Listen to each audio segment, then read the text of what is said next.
Hello everyone, welcome back to OAVN's Odisha. It's been really long that everyone's been asking about when will the letter be coming for the Common Entrance Examination 2025 for iconic OAV Andharwa Bhubaneswar. And right now, let me tell you, the letter has arrived just yesterday and we are totally ready with all your queries for the Common Assessment Examination 2025 for iconic OAV Andharwa Bhubaneswar. Let me give you a complete guide in this video. Stay tuned till the end. As you can see right on the top that the letter arrived just yesterday. It is on 2nd May 2025, issued straight from the OAVS head office. Now let's move on. In this video, we'll be talking about all these things. The first thing is eligibility criteria. The second thing is examination pattern. The third one is selection process.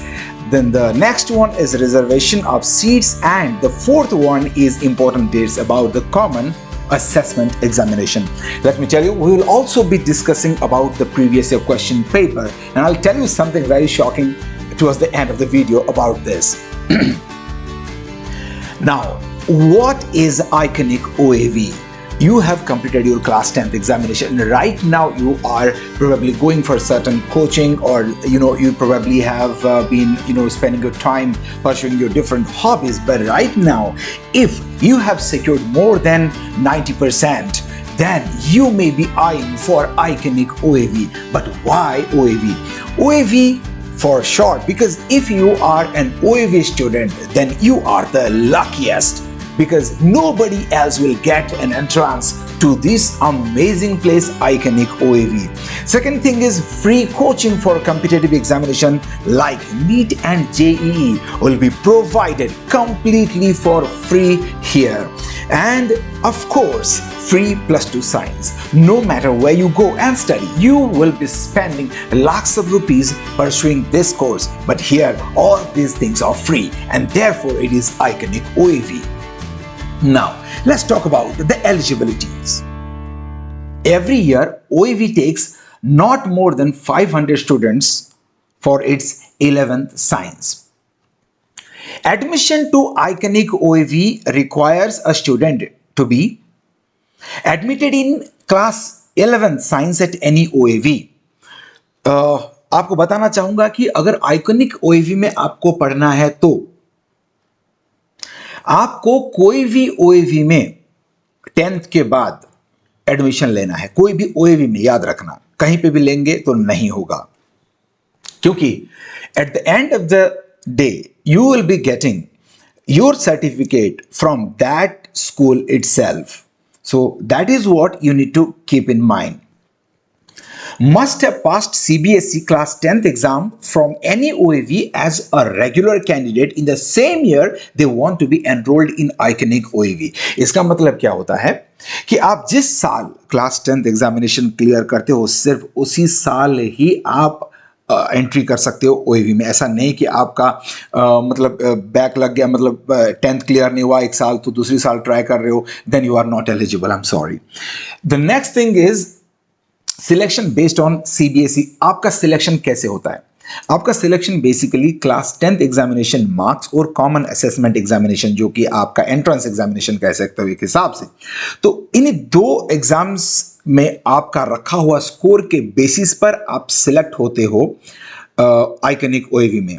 ऐसा नहीं कि आप बहुत ही बढ़िया marks score कर लिए class 10th examination में, लेकिन कॉमन एंट्रेंस एग्जामिनेशन में आपका स्कोर बहुत ही खराब हो गया, तो बिल्कुल चांस नहीं है आपका वहां पे सिलेक्ट होने का. तो यहां पे देखिए, इस टेबल पर गौर फरमाइएगा. So general OBC and SCBC students must have secured 90% और मोर मार्क्स इन एग्रीगेट. ये कंपलसरी मार्क्स है, ठीक है. जनरल OBC और SCBC कैटेगरी से बिलोंग करते हो तो आपको क्लास 10th एग्जामिनेशन में मिनिमम 90% मार्क्स एग्रीगेट में लाना पड़ेगा. एग्रीगेट मतलब सारे मार्क्स को मिला के, ठीक है. तो क्या सारे सब्जेक्ट्स को बोला जाता है? आप ऑप्शनल रख लियो, मान लो IT रख लियो या फिर फिजिकल एजुकेशन रख लियो, तो क्या आप एलिजिबल हो? नो. देखिए यहां पे नोट में मैंने नीचे लिख दिया है कि only 5 main subjects considered for calculating aggregate.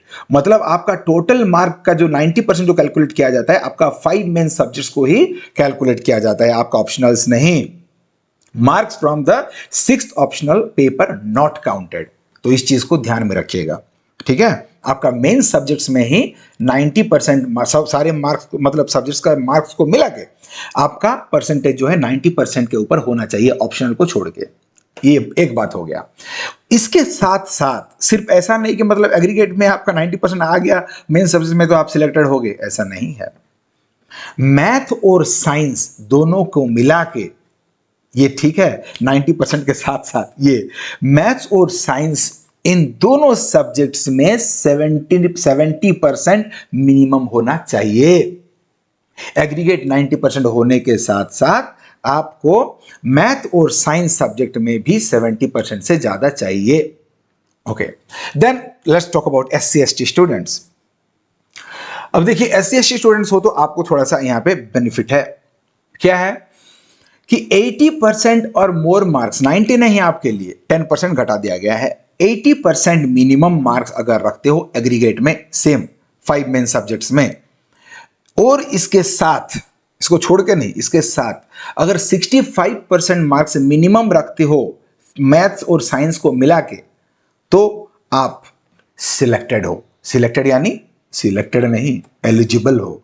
Eligible हो, okay, for this iconic OAV. Okay, let's find out more. Okay, let's talk about your examination pattern. तो आप किस तरह का एग्जामिनेशन में किस तरह का क्वेश्चन आने वाला है।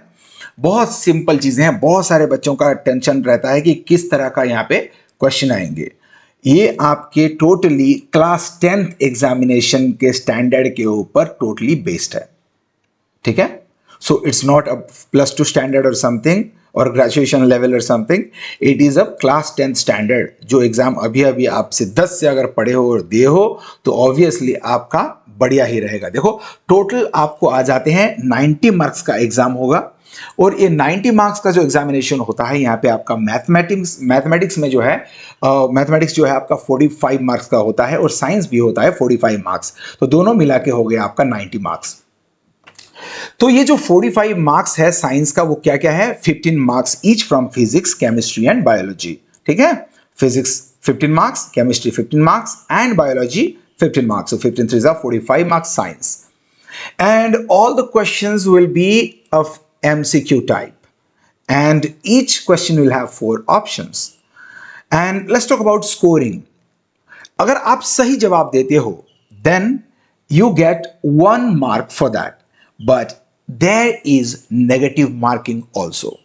If you happen to give wrong answer, for every wrong answer 0.2 marks, that is 1/5 marks are deducted. So you have to be very mindful. अगर negative questions हैं और आपको पता नहीं है तो it is better, it is wise to avoid those questions rather than attempting and deducting the marks that you will be getting.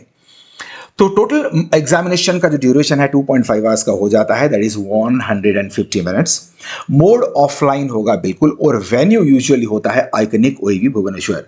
तो आप जाके सिलेक्ट होंगे तो भी जा सकते हैं OAV और आइकनिक OAV, और नहीं सिलेक्ट होते हैं तो भी आइकनिक OAV जा सकते हैं। इसका मतलब सीधा सीधा ये है कि सिलेक्ट नहीं अगर हो रहे हैं तो एटलीस्ट एग्जाम देने के लिए जा सकते हैं, और सिलेक्ट हो जाते हैं तो उसमें पढ़ने के लिए जा सकते हैं।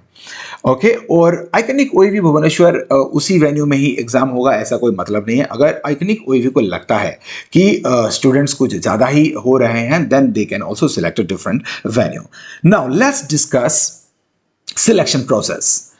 Top 500 students, mark this, top 500, okay? उसके बाद जो बच्चे आते हैं 500, 1, 2, 3, वो कट ऑफ हो जाते हैं, ठीक है। तो टॉप 500 स्टूडेंट्स को ही लिया जाता है based on 50% weightage from each CBSE class 10th examination and common entrance examination, ठीक है। आपका एंट्रेंस एग्जामिनेशन का स्कोर और क्लास 10th एग्जामिनेशन का स्कोर, ये दोनों स्कोर को 50-50% का वेटेज दिया गया है। तो उसी हिसाब से आपका सिलेक्शन किया जाएगा, ठीक है। अब आप अगर क्लास 10th एग्जामिनेशन में 90 मार्क्स रखते हो, 90% मार्क्स रखते हो, then you should not feel very proud of yourself. और मान लो कि यहाँ पे कॉमन एंट्रेंस एग्जामिनेशन में आप 95 रख लेते हो, then also you should not feel very proud of yourself. Just wait, क्योंकि इधर से 50% कैलकुलेट किया जाएगा और इधर से 50% किया जाएगा। ऐसा नहीं है कि कहीं से पूरा एकदम 100% उठा के ले जाएंगे तो आपका चांस बहुत हो जाएगा। Okay, well, that's all about that. And then next, OAVS will finalize all these things. CAE schedule मतलब कब होगा, कैसे होगा, जो टाइमिंग है खास करके एंट्रेंस एग्जामिनेशन का, वो CAE OAVS फाइनलाइज करेगा। CAE का results, merit list and reporting at iconic OAV कब रिपोर्ट करना है वो भी फाइनल करेगा आपका iconic OAV। Now let's talk about the reservation of seats. किस हिसाब से SC, ST और अनरिजर्व कैटेगरी के स्टूडेंट्स के लिए सीट रिजर्वेशन किया गया है। SC कैटेगरी के लिए 81 सीट्स हैं जो कि 16.25%। ST कैटेगरी के लिए 113 सीट्स हैं जो कि 22.50% और अनरिजर्व कैटेगरी के लिए 306 सीट्स हैं, ये जो कि बाकी बच गए। तो 81 प्लस 113 प्लस 306 मिला देंगे तो आपका हो जाएगा 500 सीट्स। तो यहां पे एक चीज देखिएगा कि 5% seats in each category, SC category में 5%, ST कैटेगरी में 5% और अनरिजर्व कैटेगरी में 5% सीट जो होता है वो रिजर्व किया गया है चिल्ड्रन विद स्पेशल नीड्स, यानी कि फिजिकली जो कि क्या होता है, हैंडीकैप जो होते हैं, राइट, CWSN। तो इन लोगों के लिए और जो भी वो कैटेगरी होते हैं, ओके, स्पेशली एबल्ड बच्चे जो होते हैं, ठीक है, तो उनका भी एबिलिटी आपको शो करना पड़ेगा कि मिनिमम 40% या फिर उससे ज्यादा डिसेबिलिटी का सर्टिफिकेट आपको रेडी रखना पड़ेगा, ठीक है, अगर कोई CWSN कैंडिडेट है तो उनके लिए। तो इनकी बात अगर करें तो इन लोगों के लिए, ठीक है, ये CWSN के जो बच्चे हैं इन लोगों के लिए ये सारे जगह पर मतलब 5% का SC, ST और अनरिजर्व रिस्पेक्टिवली सारी जगह पे 5% सीट्स उनके लिए रिजर्व होकर रखा है। अभी बात ये होता है कि मान लीजिए कि 81 सीट्स जो SC लोगों को दिया गया है उनमें से 81 सीट्स फिलअप नहीं होते हैं और मान लीजिए कि 75 स्टूडेंट्स वहां पे एनरोल कर लेते हैं और बाकी सीट्स बच जाते हैं, तो कैसे उसको फिलअप किया जाएगा। This is the flow of filling दो सीट्स। अगर SC बच्चे एडमिशन नहीं करते हैं तो नेक्स्ट ST का जो बेटर परफॉर्मर, सबसे बेस्ट परफॉर्मर होगा उसको दिया जाएगा। अगर ST वाला भर जाता है और फिर भी सीट खाली रहता है तो अनरिजर्व वाले को दिया जाएगा। इन सिमिलर मैनर अगर ST सीट्स वैकेंट हो जाता है, 113 में से सीट्स वैकेंट हो जाता है, तो उसी सीट्स जो वैकेंट सीट्स हैं SC के सबसे बढ़िया परफॉर्म करने वाले स्टूडेंट्स को दिया जाएगा और अगर उससे भी अगर सीट्स बच जाते हैं तो अनरिजर्व कैटेगरी में जाएगा। और CWSN जो है उनका अगर सीट्स बच जाता है तो वो सीधा सीधा जाता है आपके अनरिजर्व्ड स्टूडेंट्स लोगों के लिए। ये हो गया आपका रिजर्वेशन ऑफ सीट्स के लिए। अब बात करते हैं tentative schedule for your iconic OAV common assessment examination 2025। तो ये जो शेड्यूल है आपका, जो रिजल्ट्स है बहुत जल्द निकल आएंगे क्लास 10th के, आपका प्रिपरेशन बनाए रखिए। तो ये देखिए, सबसे पहले जो वेब पोर्टल है आपका, जो इंफॉर्मेशन सबमिट करने के लिए कौन सबमिट करेंगे, आप नहीं करेंगे। जैसे ही रिजल्ट आ जाता है तो वो जिन लोगों का भी वो परसेंटेज सही रहता है तो उन लोगों को मतलब SC ST जनरल अपने अपने कैटेगरी के हिसाब से, उस परसेंटेज के हिसाब से स्कूल के जो प्रिंसिपल होंगे वो क्या करेंगे, पोर्टल में वो सबमिट कर देंगे। Development of web portal for submission of eligible students information by OAV principals. Principal लोग अपने आप ही वो कर लेंगे, आपको कोई टेंशन लेने का नहीं है, ठीक है। आपका एलिजिबिलिटी वही जो स्कूल है, स्कूल ही फाइल करेंगे वेब पोर्टल में। नेक्स्ट आता है आपका submission of eligible students information on web portal by principal. कब तक सबमिट करेंगे, within 5 days of declaration of CBSE class 10th result 2025।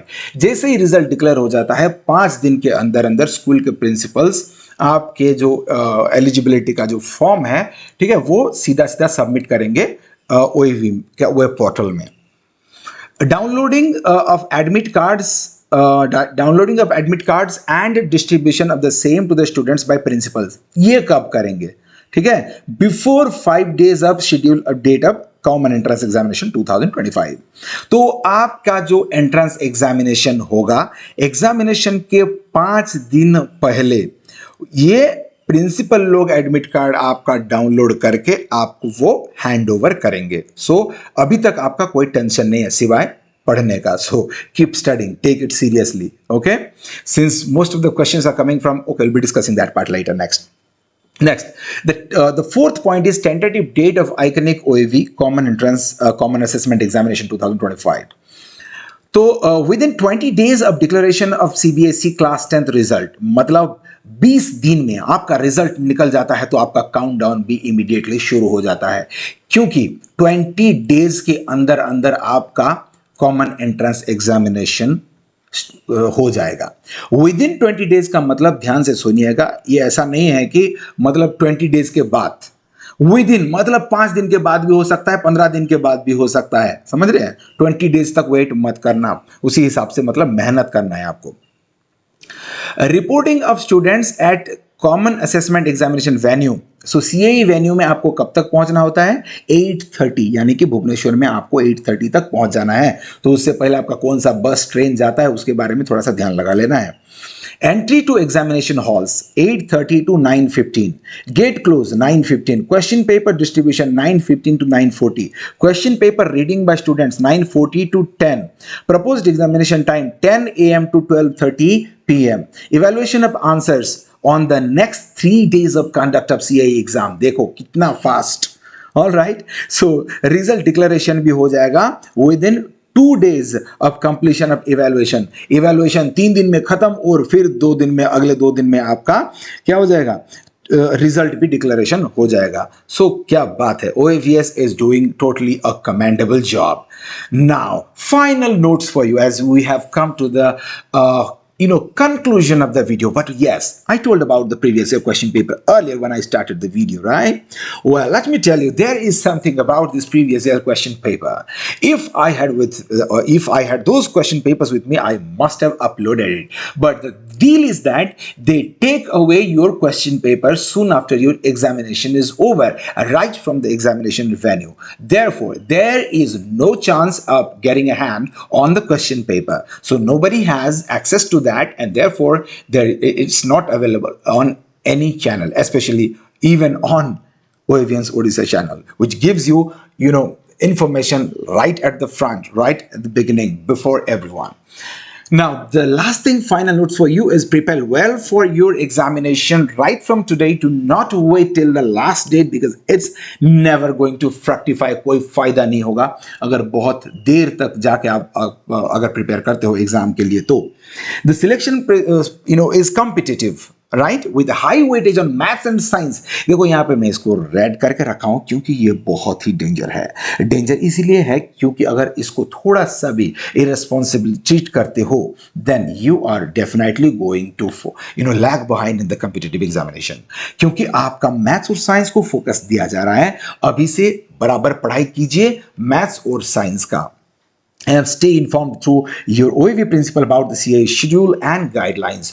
तो ये सारी चीज़ों के साथ बने रहिए, आपके प्रिंसिपल लोगों के साथ, और बात करते रहिए, अपडेटेड रहिए, फॉलो अप करते रहिए, and you'll be doing great in the examination. Let me tell you once again, do not underestimate maths and science. Start studying right from today.